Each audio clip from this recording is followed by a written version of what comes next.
한판 브리핑 민동기 평론가 나오셨습니다. 어서 오십시오. 안녕하십니까.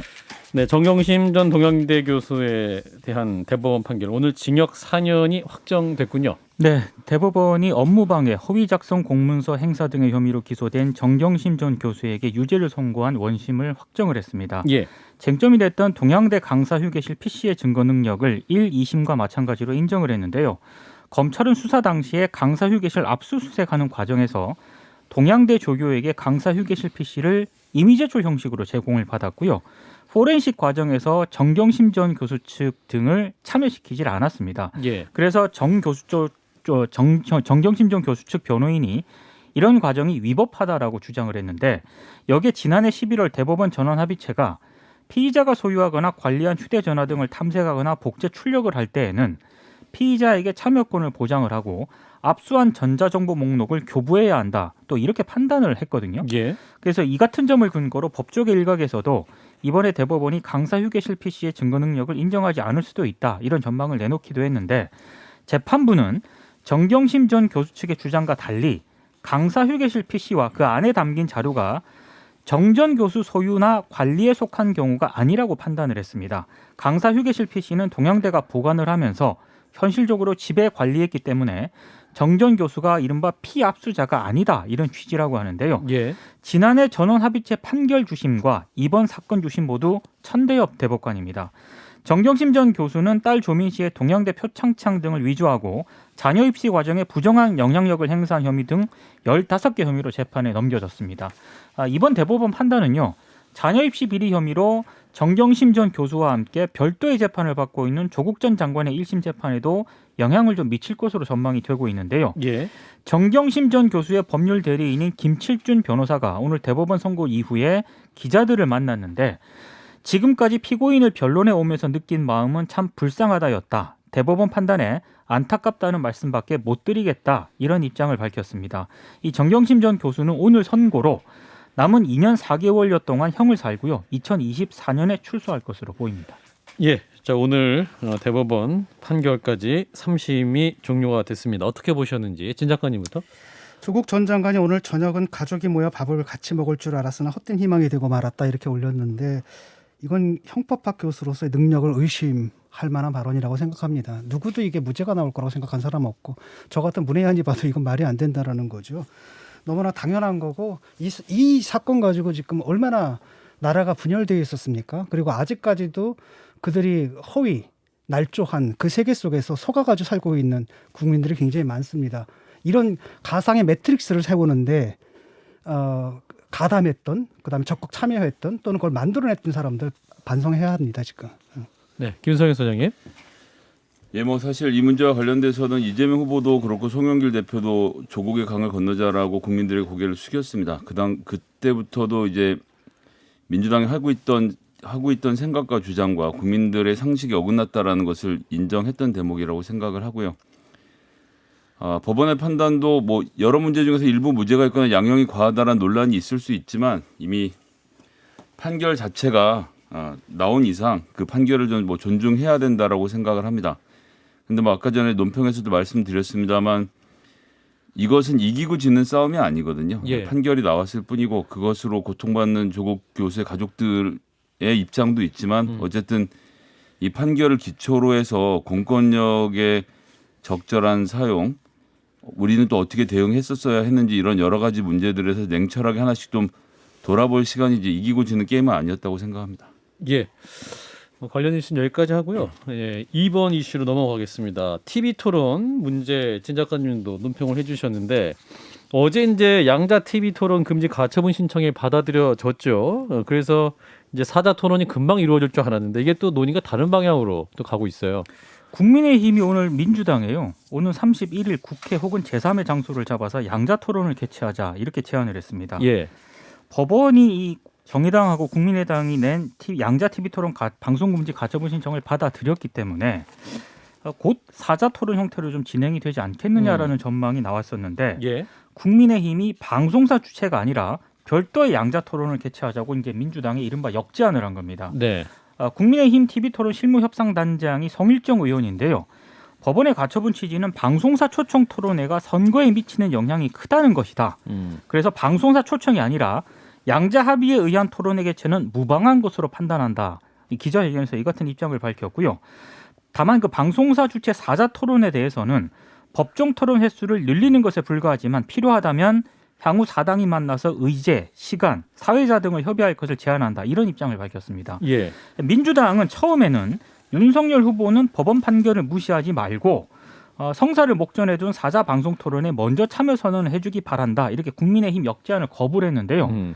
조금 전에 오후 5시쯤에 일단 양자 TV 토론을 국민의힘 쪽에서 제안한 그 제안을 일단 받아들였고요. 일단 그러면서 받겠다. 양자 예. 토론 제안을. 받겠다라고 했고 동시에 사자 토론도 같이 하자 이렇게 또 제안을 했거든요. 예. 근데 이 제안에 대해서 아직 국민의힘 쪽에서는 명확한 어떤 입장은 아직 나오지 않은 그런 상황이고요. 예. 국민의당은 강하게 반발을 하고 있습니다. 사자 토론 열자고 거듭 촉구를 했고요. 그리고 심상정 정의당 대선 후보 같은 경우에도 윤석열 후보를 향해서 해치지 않을 테니 도망가지 말라 이렇게 얘기를 하면서 사자 토론 참여를 거듭 촉구를 했습니다. 예. 알겠습니다. 해치지 않으신다는 말씀 믿을 수 있는 겁니까? 예, 여기서 이번 논란에 대해 국민의힘 TV토론 실무협상 단장이시죠? 국민의힘 성일종 의원을 또 전화 연결해 보겠습니다. 의원님 나와 계시죠? 예, 저 성일종 의원입니다. 안녕하십니까? 예. 자, 민주당에서 양자 토론을 이제 그 제안에 대해서 받겠다고 했던 거죠? 그러니까 이제 법원이 예. 저는 저희가 무엇인지 좀 진정성이 느끼지를 않습니다. 왜 그러냐면 예. 양자 토론을 받겠다고 하면서 네. 사자 토론도 같이 하자는 거잖아요. 협상 테이블에 나오달라 그러잖아요. 예, 예. 양자도 하고 사자도 하고. 예. 예, 그러면 하루에 최소한 4시간을 하자는 건데 우선 후보에 대한 예의도 아니고 국민들 보고 4시간을 대선 TV 토론을 강요하는 것은 국민에 대한 예의가 아니지요. 그렇기 때문에 원래 이 사안은 이재명 후보가 윤석열 후보한테 토론을 요청한 거 아니겠습니까? 네. 그래서 저희가 응대를 했고 양당의 합의가 이루어진 겁니다. 그러니까 이거는 둘만 하는 것은 좀 불공정하다 해서 국민의당이 이제 재판을 요청을 한 거지요. 네. 재판부에서 선거법 80조에 따라서 이거는 그 일정한 조건을 갖춘 분들 네. 5석 이상이고 또 총선에서 3% 이상 득표했거나 예. 한 달간 평균 5% 이상의 후보는 참여를 하라는 겁니다. 예. 어떤 조건이냐면 이게 법안의 판결의 내용이냐면 방송사가 초청하는 거 아니겠습니까? 예. 초청의 대상이 방송일 때는 이런 분들을 참여하라는 거고요. 예. 양당의 합의에서 방송사의 초청 형식이 아닌 양당 간의 합의에서 하는 거는 이 두 당이 참여하든 안 하든 그건 양당이 알아서 하면 되는 겁니다. 예. 그렇기 때문에 양당을 먼저 하고 양자 토론을 하고 저희가 입장을 낸 것은 양자 토론을 먼저 하고 예. 또 실무 협의를 통해서 사자 토론도 하겠다 이렇게 저희가 입장을 정리해서 낸 거지요. 근데 이제 잠깐만요. 예. 제가 지금 화가 나거든요. 뭐 토론 한번 하자는데 뭐 이렇게 붙이는 게 많습니까? 그리고 지금 TV 토론 아닙니까? TV 토론 하기로 했는데 진 교수님 잠깐만 살살 질문해 주세요. 예. 예. TV 토론을 하기로 했는데 그럼 TV 토론을 피해가지고 양자 토론을 하자. 이건 무슨 모든 국민들은 법원의 판결이 났을 때 사자 토론을 하기로 기대를 하고 있었거든요. 근데 도대체 무슨 합리적인 근거가 있어가지고 이런 식의 그 발뺌을 하시는지 이해가 안 돼요. 도대체. 예, 진 교수님 잠깐만요. 예. 아닙니다. 우리 진 교수님께서 워낙 직선적으로 말씀을 하시는데 예. 그 양자 토론은 민주당과 저희 당이 하기로 한 거예요. 약속을 해놓은 거예요.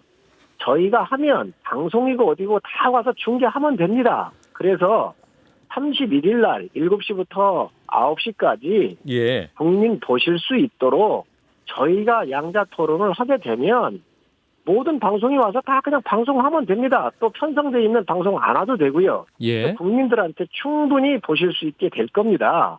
그렇게 하자는 거예요. 그렇게 하고 사자 토론은 네. 이후에 유력 후보가 1당과 2당 아닙니까? 예, 의원님 이거를 그러니까 보고- 이제 이 예. 이유가 이렇게 말씀하신 이유를 들어보면 이제 양자 토론을 한다고 했을 때 이제 그거를 법원에서 이제 둘이 하지 마라. 이제 사자가 해라. 그것이 공정하다고 법원이 판단이 나왔는데 굳이 또 이 국민의힘 입장에서 이렇게 양자 TV 토론, 양자 토론을 어떤 진행하는 것 자체가 굉장히 불공정한 행위로 비춰질 수 있는 것이 아니냐라는 게 진 작가님 말씀이거든요. 여기 어떻게 답하시겠습니까? 지금 이제 그 부분을 바로 오해하실 수가 있으세요. 네네. 뭐냐면 그 김동연 후보하고 이재명 후보가 양자 토론을 하기로 했잖아요. 그렇잖아요. 그 하기로 했습니다. 양당 간에 합의해서 하면 되는 겁니다. 그런데 예. 이 초청하는 주체가 방송사이거나 제3의 이러한 단체들이 할 때는 선거부당 하지 말라는 거예요. 하게 되면 양자는 하지 말고 일정한 조건 되는 사람들은 다 하라는 거잖아요. 네. 그런데 양자 토론을 국민들이 많이 보고 싶어 하고 또 민주당이 요청한 거기 때문에 양자 토론을 하고 또 사자는 그 이후에 하겠다는 거예요, 저희는. 네. 그리고 사자 토론은요, 법적으로 3번을 하게 되어 있습니다. 그런데 예. 이 3번은 의무사항인데 이거 말고도 추가적으로 요청하면 저희가 하겠다는 거예요. 예, 법원에서 지금 판결한 건 뭐냐면 그날 TV 토론이 잡혀 있고요. 방송사 토론이 잡혀 있고 그 부분을 둘이 하는 건 부당하다는 거거든요. 그렇다면 TV 토론을 갖다 사자가 같이 하는 게 합리적인 해결책이죠. 거기서 왜 또 TV 토론 안 하고 따로 하자. 그럼 국민들은 뭐가 되는 겁니까, 지금 이게? 자, 초대를 하는 사람이 지금 방송사 아닙니까? 예. 방송사기 때문에 방송의 전파는 공공성이 있지요. 그렇기 때문에 방송사가 초대를 해서 하는 거예요. 우리는 양자가 합의해서 방송사 의뢰를 했는데 방송사가 초대를 하다가 보니 4명이 다 하라는 거잖아요. 그러면 예. 4명의 후보가 사회자 멘트 빼고 클로징 오프닝 멘트 빼고 하면 30분도 안 됩니다. 예. 그렇기 때문에 사자 토론은 그 이후에 시간을 좀 넓혀서라도 새롭게 한번 세팅을 하고 원래 양당이 협의한 거가 있으니 양당이 협의하는 것은 이 두 후보를 없이 충분히 할 수 있습니다. 그렇기 때문에 예. 양당 TV 원래 약속한 대로 하자는 거예요. 근데 의원님 그러니까 박주민 그러면, 의원님 예, 박주민 의원이 오늘 얘기를 네네. 했지만 양자 토론을 하자라고 역제안을 하지 않았습니까? 그런데 이제 사자 토론도 하자고 하니까 그게 꼼수라고 말씀하시는데 그럼 양자 토론만 받으시면 간단하지 않나요? 아닙니다. 양자 토론 받고요. 사자 토론은 실무 사당 협의를 해서 양자 토론 이후에 또 잡으면 됩니다. 그럼 1월 그리고 31일에 그거는- 양자 토론은 벌어진다라고 생각하면 되는 건가요? 저는 민주당이 받으면 바로 됩니다. 예. 민주당이 받았잖아요. 박주민 의원이. 그 하루에 4시간을 다 할 수 있습니까? 그리고 정부 그러니까 제가 다시 국민- 여쭤보지만 국민의힘이 양자 토론은 받으시고 사자 토론에 안 나오시는 방식으로 하실 수 있는데 거기에 대한 입장을 여쭤보는 거죠. 저희 얘기는 31일 날 7시에서 9시 사이에 양자 토론을 하고요. 또 예. 실무 협의를 통해서 그 31일 이후에 예. 다시 사자 토론을 하자는 겁니다. 피하는 게 아니고. 2월 초에 사자 토론을 하겠다. 그렇습니다. 그건 이미 제안하지 않았습니까? 저희가 다. 예. 그런데 박주민 의원은 같은 날 4시간 동안 하자는 거예요. 최소한. 그러니까 4시간 동안 하자는 거는 그러니까 7시부터 9시까지 양자 토론하고 뭐 그 전이라도 사자 토론 2시간짜리 하자. 그런 제안으로 이해하고 계신다는 말씀인가요? 양자 토론 먼저 하자고 그러니까 예. 7시부터 9시까지 양자 토론을 하고 뭐 그 이후에 사자를 하자는 건지 그거는 만나봐야 알겠습니다. 그래서 아니. 문맥으로 보면은 양자 예. 토론 먼저 하고 예. 사자 토론을 하자. 그런데 하루에 4시간 한다는 것은 국민들한테 평가의 시간이 아니라 고통의 시간입니다. 근데 윤석열 그렇기 때문에 후보가 이 사자 토론에서 좀 계속 부정적인 입장이신 것 같아요. 그러니까 이제 왜? 그 경선 부정적이지 과정에서 않습니다. 사자가 했을 경우에 토론다운 토론이 안 되고 그래서 그 양자 토론을 선호하신다 이런 기사가 있거든요. 이런 조건 없이 상관없이 이 모든 토론이 수용될 수 있을까요? 부정적이신 게 아니고요. 예. 시간을 30분도 안 되는데 아하. 어떻게 이거를 토론을 제대로 할 수 있겠습니까? 그래서 예. 양자 토론을 한 2시간이고 또 아니면 3시간이고 충분히 하고 네. 그리고 나서 그 이후에 사자 토론도 시간, 의제 여러 가지를 협의해서 하자는 거지요. 2월 초에 이제 그 사자 토론을 하자 이런 국민의 입장인 그렇습니다. 거고 협의하면 됩니다. 예. 민주당은 31일에 양자 토론도 하고 사자 토론도 하자 이건데 이제 국민의당 입장에서는 그 하루에 그 몇 시간씩이나 할 수 있겠느냐 이런 입장이신 겁니까? 국민의당 그렇습니다. 입장에서는? 국민에 대한 예의가 아닙니다. 자, 방송 그 양자 토론이라는 건 방송 3사가 주최할 수가 없는 것이지 않습니까? 그렇습니다. 그쵸. 자, 자, 근데 그렇다면 국민들이 기대하는 것은 방송 3사가 중계하는 그런 대선 토론을 기대했거든요. 그다음에 마침 잡혀 있는 게 31일이었으니까 그날 할 것을 기대했는데 그렇다면 이거 일단 받은 다음에 양자 토론은 두 분이서 알아가지고 무슨 인터넷 매체랑 같이 하면 되는 거 아닙니까?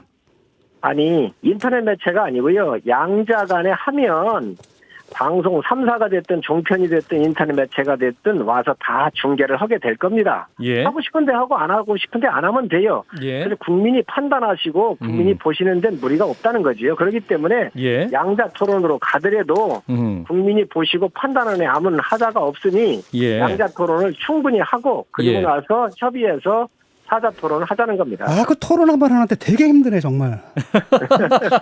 뭐 하자는 겁니까? 네, 진 작가님이 굉장히 좀 다소 아쉬운 마음이 있으신 것 같은데요. 네. 아니 저희 방식이 맞습니다. 그 예. 어떻게 하루에 4번을 다 해요. 또 그리고 예, 알겠습니다. 그러면 김동연 후보가 윤석열 후보에게도 토론을 제안했는데 그럼 그 양자 토론도 이루어질 수 있는 겁니까? 그건 저희가 검토를 한번 해보겠습니다. 아직 오늘 이 문제를 다루느라고요. 예. 말씀하셨다는 건 페이스북으로 말씀 주셨다는 건 제가 들었는데 네네. 아직 저희가 협의를 못했습니다. 의원님 그리고 31일 꼭 31일이어야만 하는 이유가 혹시 따로 있습니까? 아무래도 세대가 함께 모이고 많은 국민들께서 이 프로그램을 보면서 어느 후보가 결함이 많은지 또 없는지 그리고 국가 미래에 대해서 또 현안에 대해서 잘 파악하고 있는지에 대해서 많은 국민이 보시고 또 평가할 수 있도록 좋은 시간대를 요청하자 그래서 31일 설 전에 세대가 모이는 전날 7시에서 한 9시 사이가 가장 골든타임이니까 그렇게 해서 요때 하는 게 받아들인 것은 법원이 그거는 사자 토론을 했으면 좋겠다 했으면 그건 그거대로 하고 또 양자 토론도 하실 수 있을 것 같은데 그것은 31일에 양자 토론 이상으로 하는 것은 지금 선대가 정했던 거랑 좀 달라지는 모양이죠? 아무래도 국민 관심은 1당이나 2당 쪽에서 국민 관심은 윤석열 후보가 토론장에 나와서 어떤 국민- 형태로든 토론을 하시는 거가 아닐까 알겠습니다. 싶습니다. 국민들 대다수는 1당하고 2당 후보가 굉장히 자격이 모자란다고 판단하고 있습니다. 다른 예. 후보들 보고 예, 있거든요. 오늘 두 분 충분- 패널이 충분 잘 굉장히 받겠습니다. 힘하신 예. 것 같고요. 알겠습니다, 의원님. 말씀 여기까지 드릴게요. 고맙습니다. 예, 감사합니다. 네. 네, 국민의힘 TV토론 심리협상단장인 성일종 의원이었습니다. 예, 토론 많이 힘드네요. 그래서 우리 진 작가님이랑 또 우리 김성현 소장님도 굉장히 인터뷰를 좀 뭐랄까요, 다소 피곤해요. 예 이렇게 윤석열 후보와 국민의힘이 양자 토론 31일에만 하자 이렇게 또 고집하는 이유는 뭐라고 판단해서 이렇게 좀 의견을 들으셨는데 글쎄요, 무슨 우주의 기운이 31일을 원하는 게 아닌 다음에는 굳이 그러니까 31일에 양자가 아니면 안 되는 어떤 되게 중요한 이유가 있어야 되는데 이게 예. 정치적으로 설명이 안 되시는 것 같아서 네네. 몹시 이게 정치권에서 보기 되게 드문 경우이거든요. 날짜를 이렇게 굳이 그것도 시간대랑 딱 고정해서 말씀하시는 것은 예. 별로 좋은 태도는 아닌 것 진 같습니다. 작가님도 약간 톤다운해서 말씀해 주세요. 예. 저도 상식적으로 제가 지금 논리적으로 말 안 되는 걸 되게 싫어하거든요. 네. 홍보를 해요. 예. 그러니까 제 논리 상식 이성 이거 가지고는 이게 판단이 안 됩니다. 이게 알 수가 없어요. 이해가 안 돼요 도대체 이게. 사자 토론을 31일에 받지 않는 뭐 이유에 역학적 대해서 현상인가 정말. 네, 다소 지금 상식적인 우리 민동기 평론가는 아니, 이 상황. 이 비상식적인 대응에 대해서는 저희가 상식적, 이거 논리적인 판단을 할 수가 없으니 뭐 그런 말씀이 나오실 수도 있을 것 같아요. 저는 좀 그 지상파라든가 네네. 만약에 국민의힘 쪽에서 사자 토론에 대해서 그렇게 부정적이라면 예. 윤석열 후보를 제외하고요. 네네. 나머지 3명의 후보가 뭐 지상파 3사가 공동 중계하는 그 토론회를 그냥 강행을 하는 것도 하나의 대안이라고 생각을 아니 합니다. 강행이 아니라 해야죠. 그렇게 해야 돼요. 아니 그런데다가 지금 이재명 후보 같은 경우는 양자 토론도 하고 사자 토론도 둘 다 받겠다고 했으니까 윤석열 후보는 아무데나 들어오고 싶은데 들어오시면 되는 거 아니에요 지금? 못 들어올 이유가 없을 것 같은데. 양자토론을 받겠다라고 한 걸 하지 말았어야 돼. 네. 알겠습니다. 그건 여기서 예. 두 분도 토론에 진심이신 것 같습니다. 자, 다음 이슈 넘어가겠습니다. 오늘부터 그 중대재해처벌법 본격적으로 시행이 되죠. 상시 노동자 50명 이상 사업장에서 중대재해처벌법이 시행이 되는데요. 사업장의 사망 사고 등 중대재해가 발생하면 그 책임을 사업주나 경영 책임자에게 직접 물을 수 있게 됩니다. 예. 근데 노사 양측이 법이 본격적으로 시행된 지금까지도 법 제도의 한계를 지적하며 반발을 하고 있습니다. 이 중대재해법은요, 노동자 1명 이상 사망하거나 동일한 사고로 6개월 이상 치료가 필요한 노동자가 2명 이상 발생한 경우 등에 예. 사업주와 경영 책임자가 안전보건 확보 의무를 다하지 않았다면 이들을 형사처벌하는 그런 내용인데요. 예. 이 건설업, 제조업, 공공기관 등 분야를 가리지 않고 상시 노동자 5인 이상의 사업장에 적용이 됩니다. 다만 50인 미만 사업장하고요, 공사 금액 50억 미만의 건설공사 현장은 적용이 유예가 되고요. 2024년부터 시행이 됩니다. 그래서 오늘부터 중대재해법이 적용되는 사업장은 50인 이상, 공사 금액 50억 이상의 건설공사 현장인데 예. 경영계 쪽은 지금 반발을 하고 있습니다. 왜냐하면 지금의 중대재해법은 과도한 처벌 수준과 법률 규정의 불명확성 때문에 의무 준수를 위해 많은 노력하는 기업조차도 처벌 공포에서 자유롭지 못하다. 그래서 입법 보완이 하루속히 이루어져야 한다. 이렇게 주장을 하고 있는데요. 예. 사업주 또는 경영 책임자는 4가지 의무를 반드시 지켜야 되거든요. 근데 이 지키지 않고 중대재해가 발생했다는 인과관계가 드러날 경우에 이제 처벌이 이루어지게 되는데 네. 재계는 처벌 대상인 경영 책임자가 정확히 어떤 직책을 말하는 것인지가 모호하다라고 계속 지적을 하고 있고요. 예. 노동계도 반발을 하고 있습니다. 노동계는 법 적용 제외 유예 대상인 5인 미만, 50인 미만 사업장도 포함해야 한다라고 주장을 하고 있는데 예. 지난해 산업재해 사망자 가운데 법 적용 대상에서 아예 제외된 5인 미만 사업장하고요. 법 적용이 유예된 5인 이상 50인 미만 사업장에서 이 산업재해 사망자가 발생한 비중이 무려 80.7%에 달하고 있거든요. 어허. 이렇게 되면 중대재해법이 본래 취지대로 과연 제대로 이 취지가 제대로 실현될 수 있느냐, 이게 노동계의 주장입니다. 그렇군요. 실제 피해가 발생하는 것에 그 적용이 돼야 되는 것인데 그 적용이 그렇습니다. 안 될 것을 우려하는 네. 그런 지적인 것이고, 네, 자 중대재해처벌법 국회에서 예초부터 이제 재개정하자 이런 목소리가 나왔었고 사건 사고 날 때마다 계속 나오지 않습니까? 근데 이제 1년이 지나서 지금까지도 같은 얘기가 반복되고 있는데 어떻게 해석해야 될까요? 정치권의 이런 모습, 진 작가님. 이게 뭐 마지못해 가지고 제정한 법이고 이쪽 저쪽으로 뭐 아마 로비를 받겠죠. 예. 뭐 근데 문제는 뭐냐면 우리가 이 안전을 그러니까 코스트로 해결해 버린 거거든요. 비용. 그러다 네. 보니까 그걸 갖다 우리 그 코스트를 갖다 생명으로 치르고 있다라는 거죠. 그 이재명 후보 같은 경우에도 뭐라고 했습니까? 재계 만나가지고 걱정하지 말라. 그러니까 이게 법이 시행된다. 이 법 자체도 지금 뭐랄까 부족한데 네. 이 시행조차 제대로 될 수 있을까 사실 상당히 걱정됩니다. 네, 김상희 소장님. 어쨌든 법이 만들어졌고요. 음. 50인 이하 사업장이 적용이 안 되는데 사고는 날 것이고요. 지금 1년에 2,000명씩 죽고 있는데 줄지 않거든요. 예, 예. 거기에 대한 국민들의 분노는 쌓여갈 것이고요. 결국 법 개정을 하는 순서로 가게 될 것인데 일단 법이 시작돼야 법 개정도 가능하다는 점에서 출발에 대해서 큰 점수를 드리고요. 청소하면서 다른 데서 중대재해 나길 기다리고 있는 모든 건설사들, 이 현장들은 정말 부끄러운지 아셔야 됩니다. 예. 이게 이제 경영 책임자에게 주어진 4가지 의무가 어떤 내용입니까? 그걸 한번 짚어보면. 일단 재해 예방에 필요한 안전보건 관리 체계를 구축하고 이행을 하는 것. 예. 그리고 재해 발생 시 재발 방지 대책의 수립 이행을 하는 것이고요. 음. 중앙행정기관, 지방자치단체가 명령한 개선 시정 등을 또 이행을 하는 것. 나머지 하나는 안전보건관계 법령상 의무 이행에 필요한 관리상 조치 등 이 4가지 의무를 반드시 지켜야 되고요. 만약에 중대재해가 발생했을 때 네. 이 4가지 의무를 만약에 지키지 않았고 이것 때문에 중대재해가 발생했다는 인과관계가 드러날 경우에 사업주나 경영 책임자가 처벌을 받게 되거든요. 형사처벌되는 거니까. 그렇습니다. 근데 이게 좀 모호한 게 예. 사업주나 최고 경영자가 경영 책임자가 누구냐 이걸 두고도 좀 해석이 좀 빠져나갈 수가 있다는 겁니다. 그러니까 그렇습니다. 그 책임지는 사람을 따로 두고 실제로 실제 책임 있는 사람들 다 빠져나갈 수가 있는 거죠. 가장 그러니까 쉬운 방법이 위험에 외주하잖아요. 그러니까 그렇습니다. 본인이 직접 고용 안 하고 그다음에 이렇게 깜빵 가는 것에 외주화. 실제로 원청에서 최근에 네네. 기업들이 자리를 하나 만들고 있는데요. 이게 안전최고 책임자라는 자리를 만들고 있거든요. 감방 가는 자리라는 거죠. 그러니까 이 사람이 오히려 가게 될 가능성이 많다. 이런 지금 지적도 나오고 있는 상황입니다. 근데 사실 뭐 그 대기업의 회장들이 직접 빵에 가도 다 나오시잖아요. 중간에 이래 나오고 저래 나오고 재판에서 무죄 받고 하고 있는 상황이라서 그래서 뭐 누가 깜빵에 가느냐 안 가느냐 이렇게 중요하다기보다는 네.